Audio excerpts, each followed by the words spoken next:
yung gas aakyat ulit yan sa taas. Then itong nasa baba, tubig yan mga boss, mga idol. So paano nga ba matanggal yan? At na hindi nasasayang to. Ganito lang. Buksan nyo to. Yan. Tapon nyo. Yan. Okay.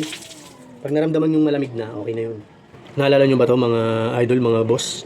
Yung dinemo ko sa inyo nakaraan. Kasi nga 'di ba may tubig. Pag inalog mo siya, baba. Ito na yung tubig niya nun. So ayun na yun. Gas to ah. Ito yung nakaraang ginawa kong video. So bibigyan ko na naman kayo ng another tips. Kasi nga tag-ulan na naman. Kapag yung tangke nyo pinasukan ng tubig, o kahit anong motor pa yan, mapa Honda Beat, Honda Click, ADB, NMAX, kahit ano pa yung motor na yan, pwede nyo gawin to kapag pinasukan yung tangke nyo ng tubig. Tapos gusto nyo ibalik yung gas, tatanggalin nyo yung tubig. Like paghiwalay nyo yung gas at tubig, ganito lang gagawin dyan. Pakita ko sa inyo. So ayan, lalagyan natin siya ng tubig.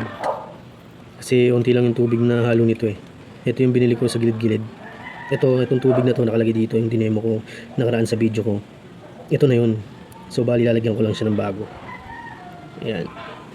Para malaman nyo kung paano tanggalin yung tubig sa gas. Punuin natin.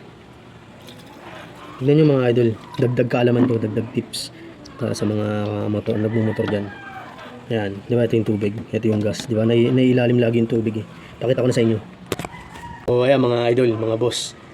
Ito yung gas, ito yung tubig, di ba? Lagi nasa ilalim yung tubig. So paano nga ba matatanggal to nang hindi nasasayang yung gas na to? Di ba? Ganito lang gagawin dyan mga idol. Yan, pag ginanyan nyo siya, yung gas aakyat ulit yan sa taas. Then itong nasa baba, tubig yan mga boss, mga idol. So paano nga ba matanggal yan at na hindi nasasayang to? Ganito lang. Buksan nyo to. Yan. Tapon nyo. Yan. Okay. Pag naramdaman yung malamig na, okay na yun. Ibig sabihin nun, yan. Gas na yun, okay? Natapon na natin yung tubig. Yung daming tubig. Oh. Bali ito, gas na to. Nawala na. Ay, meron pa. Yan pa, may unti ko. May unti pang halo. Ayan. Pero nawala na yung iba, di ba? So, ganyan lang.